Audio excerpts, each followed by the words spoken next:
Yeah, I'm very. You get ready to go home? Yeah. Well, this is a good thing to stay for. So, I don't know if you guys are aware how the Daisy Award is chosen, but all the nominations come in, they're blinded, so the person's name's not on them, and they go to all the shared governance nurses to vote on. So this was chosen by your peers as the most deserving story for Daisy this month. So congratulations. So I'm going to read it to you, and I'm going to read it in front of your peers. And this was from a patient. This was the patient. Oh. During my recent visit to the ER, I was alone, scared, and nervous. While there, Julia exemplified the Daisy philosophy by demonstrating excellence through her clinical knowledge and extraordinary compassionate care. She went the extra mile. To say she's an extraordinary nurse is an understatement. Now I know why nurses are held in such high esteem and that nursing is said to be the most trusted profession. Julia made it evident through the care she provided me. Julia deserves to be recognized for her extraordinary care and compassion. She represents the gold standard of patient care. Congratulations. Thank you. This is your certificate. And we got all kinds of stuff right now. Yours. Oh, thank you. So tell us a little bit about you, right?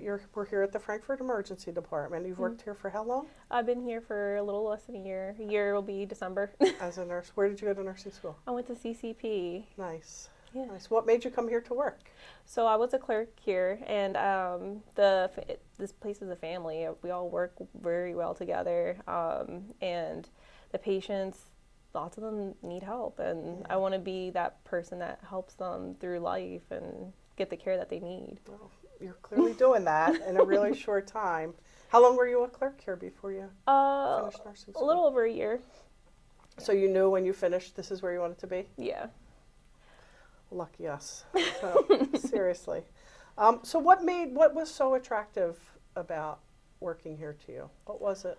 So again, the staff here, we all work as like a family. So just having, you don't feel alone. So if I need help, I can, ask for help. I don't need to feel like I don't have like a backbone to stand on. Mm-hmm.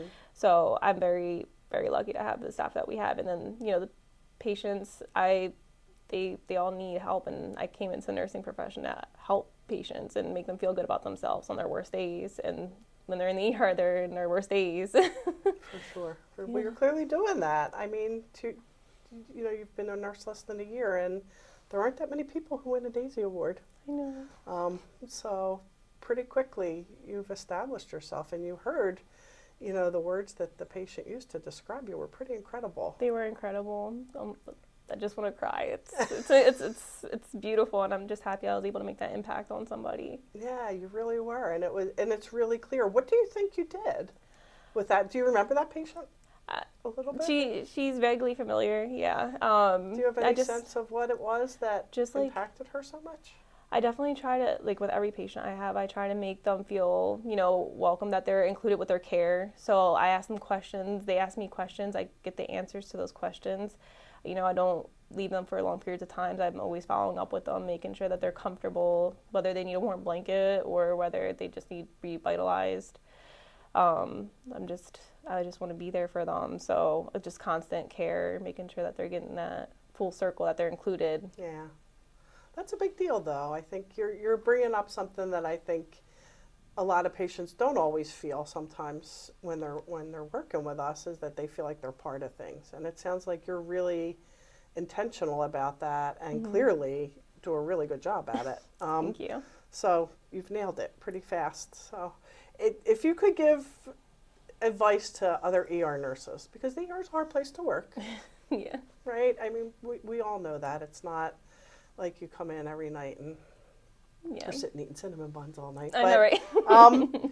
So if you could give advice to other ER nurses to sort of be able to maintain that kind of thinking that you have, because it can be challenging, and I know that. Yeah. What would you tell them? How do you think you can maintain that mindset and be able to come to work and feel like you really do want to help sometimes when maybe people aren't easy? So I definitely, with every patient I have, I go in with a new mindset. So just because maybe one patient's difficult, I go into the next patient with a brand new attitude. Just because I'm having, one difficult patient doesn't mean the next patient needs to get what the other patient's, giving. So I definitely go in always with a new mindset, brand new patient. This is their experience here. Everyone deserves to have a good experience and just a lot of patience.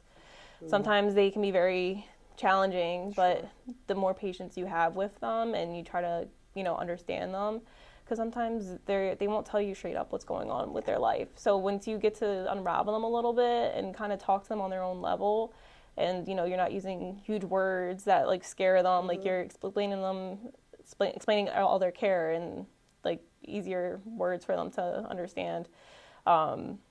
I think it definitely helps, and it makes them, again, feel included with their care, and it gives you more time to talk to them, because the ER, again, we're fast-paced. Sometimes we don't have the time to sit there and talk to them. Right. But even the littlest things, whether you make a little joke or you just sit down and talk to them or whatever you can do in that time, then definitely take advantage of it with them. That's great advice for all of us, frankly, in all things. Any career plans? What are you thinking? You're new to Yeah, so I definitely, practice? definitely continuing my education. I'm going to be going hopefully back to get my bachelor's For you. soon, within the next year. And my end goal is to definitely do hospice. That's always what I went to nursing to do, because I want to be able to kind of guide patients and like be there for them, be their cheerleader. And I would love more like one-on-one care with patients. Yeah. You're already doing that, clearly. You really have. You've already Thank achieved you. that. And anything we can do to help you, I appreciate we're here it. for you. It's Thank you amazing. for everything you do. You're clearly an extraordinary nurse. Well, thank you. We're lucky to have you. Well, thank you. So Thank you thank for you. everything. Thank you.